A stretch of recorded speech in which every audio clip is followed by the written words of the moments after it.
چې ناظرین السلام علیکم. ناظرین د افغانستان دا وخت کې چې کوم صورتحال دی او څه خبرونه راځي د هغې حوالې سره چې کوم راغلي دي چې یاره امریکا طالبانو ته څونه پیسې ورکوي یا چې کوم دی د کوم چې انټر اټلانټیک انټیلیجنس کنزورشیم دی د هغوی چې کوم رپورټ راغلی دی په هغې حوالې سره یو خبره ده. اکثر زمونږ افغانان وروڼه چې کوم دی د طالبانو د حکومت دپاره یا امارت اسلامي دپاره یا پاکستان یا ایران یا نور ملکونه چې کوم دي چې یاره دا د هغوی په شا باندې دوی په شا باندې ولاړ دي. حقیقت بل څه دی او هغه طرف ته کله وي یاره د کرکټ میچ باندې پابندي لګول دي، کله یو خبره کله بله، خو اصل خبره دا ده چې د طالبانو په شا باندې څوک دي دغه ته څوک په دغې څوک خبره نه کوي. هغه که زمونږ هغه افغانان وروڼه چې ډېر زیات قام پرست ځان ګڼي، ځان ډېر هوښیار ګڼي، په مینه په وطن باندې مین دي، خو اوسه پورې دوی دا نه دي ویلي چې یاره کله نه دا طالبان رالل څنګه، دا 20 میاشتې چې کوم نیګوسیشن یا مذاکرات کېدل دا ورسره چا کول، زلمي خلیلزاد د چا نماینده و، بیا دا دی چې ډاکټر اشرف غني صاحب حکومت چا د دې مذاکراتو نه بهر ساتلو، بیا هغوی څنګه رالل او څنګه د افغانستان 3.5 لکه فوج چې کوم دی د شپې هغه هر څه نه پولیسو او نه فوج. دا بنیادي سوالونه دي. دا اوس یو امریکن کانګرس مین دی ټیم بورشټ، هغه چې کوم خط لیکلی دی ډونالډ ټرمپ ته او په هغې کې وایي چې یاره افغانستان ته د امریکې نه چې کومې ډالرې ځي په دې حوالې سره، نو هغې بالکل د امریکې او د یوروپ هغه دغه ایکسپوز کړو، هغه منافقت چې کوم دی چې وایي څه او کوي څه. ایون دا چې د امریکې کوم وزیر خارجه دی انتوني بلینکن، هغه چې کومه خبره کړې ده چې یاره په دې تېرو 100 کاله کې افغان حکومت ته یعنې امارت اسلامي ته صرف د ټیکس په مد کې کوم امداد چې ځي د هغې د ټیکس چې کوم دی د هغې په مد کې ورته تقریبا 10 اربه ډالر یعنې 10 میلیارډه ډالره چې کوم دی دا صرف هغوی ته د ټیکس په مد کې تللي دي. او بیا د انټر اټلانټیک انټیلیجنس کنزورشیم چې کوم دی د انټرنیشنل انټیلیجنس کنزورشیم دی، هغوی وایي چې یاره هر هفته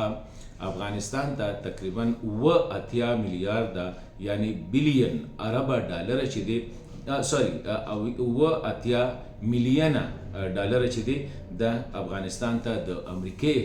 له اړخه ځي. اوس دی کې بیا دی دا رپورټ دا وایي چې په دې کې 40 میلیونه ډالره چې کوم دي د امارت اسلامي ته ځي، د هغوی تنخواګانې د حکومت چلولو یعنې انتظامي اخراجاتو ته، یعنې دې وخت کې په طالبانو باندې د هر طرف نه بندیزونه دي، خو د حکومت چې چلیږي دا له څوک چلی؟ د امریکا. ظاهره خبره 40 میلیونه ډالره د هرې هفتې راځي او دا رپورټ بیا وایي چې په دې کې 40 میلیونه ډالره چې دي د امریکې دا پیسې چې راځي په دې کې نور 13 داسې دهشتګرد تنظیمونه دي چې د هغوی هیډ کوارټر یې د هغوی ټریننګ سنټر یې هغه په افغانستان کې دي. نو دا بیا د هغوی د ساتلو دپاره ځي، د 40 میلیونه ډالره د هفتې دا بیا هلته کې ځي.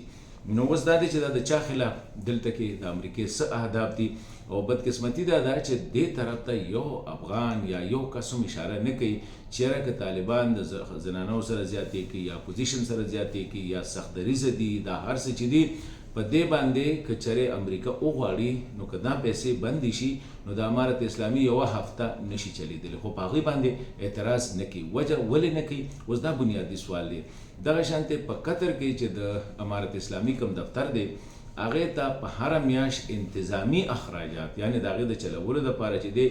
10 میلیونه ډالره دا هغې ته راځي. د دې مطلب دا دی چې دې وخت کې افغانستان کې یا خو را روان څه ډېر لوی گیم روان دی،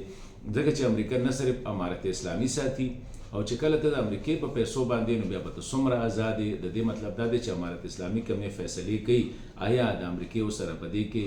د هغې سلا او سره ده یا د هغې چې د انتظامي اخراجات بیا د دهشتګرد تنظیمونه کوم چې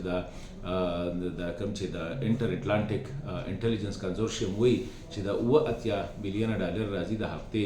40 میلیونه ډالره انتظامي اخراجاتو لږي د امارت اسلامي او 40 میلیونه ډالر چې دي دا ځي دغه ته کوم چې د دهشتګرد تنظیمونه دي د هغوی دپاره. نو ما په دې وجه وایي چې زه نن تاسو سره په دې وایم، په دې باندې هم